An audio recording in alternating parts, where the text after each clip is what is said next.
Welcome back, friends.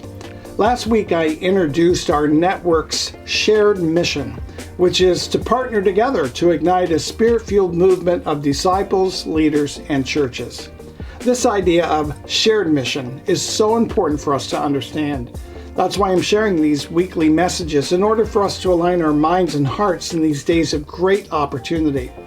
My goal is to call our people to begin to long for fresh work of the Spirit in every church across our network, because every church ought to be spiritually renewed and supernaturally empowered. Last week I shared the words of the prophet Isaiah when he wrote, "Forget the former things. Do not dwell on the past. See, I'm doing a new thing. Now it springs up. Do you not perceive it? I'm making a way in the wilderness and streams in the wasteland." Chapter 43, verses 18 and 19. I believe God is doing something new right now, and I'm inviting you to join me in dreaming and participating in this mission before us. During this year's annual conference State of the Work address, I shared a metaphor of a tall masted ship to help us think about the relationship between God's role and our role in igniting a spirit-fueled movement.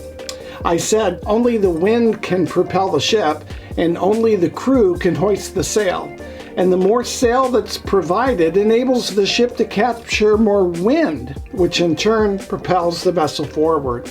With enough sail, even a gentle wind could have great impact on the vessel. Friends, here's the good news.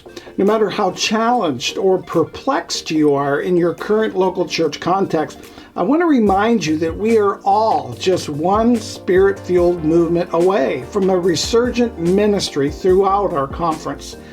Imagine with me the power of alignment if we all got behind this mission statement and began to take seriously God's call to become a spirit-fueled movement again.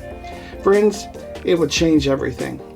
So far, we've described the propulsion system as a spirit-fueled wind and our sails as those things we hoist to catch the wind. But before we go into more detail about the kind of sails we have in mind, I want to talk about the destination of this ship's course, which is announced in Revelation chapter 7. The Apostle John saw, quote, "a great multitude that no one could number, from every nation, from all tribes and peoples and languages, standing before the throne and before the Lamb, clothed in white robes," end quote. In other words, one of the consequences of a spirit-fueled movement will be the harvest and gathering of a great diversity of people in worshipful assembly before God. Friends, we are aligning ourselves with that goal. And so we hoist our sails to catch the wind of the Spirit. That's where the wind will inevitably take us as a conference in the days ahead. Imagine with me just a moment a spiritually renewed, supernaturally empowered network of disciples and leaders and churches effectively sharing God's love with the great variety of ethnic groups in our region of the state and beyond.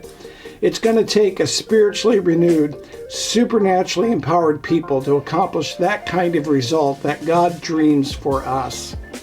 But as we take hold of the vision of God and make it our vision as well, God will use our willingness to fruitfully accomplish His will through the power of His Holy Spirit.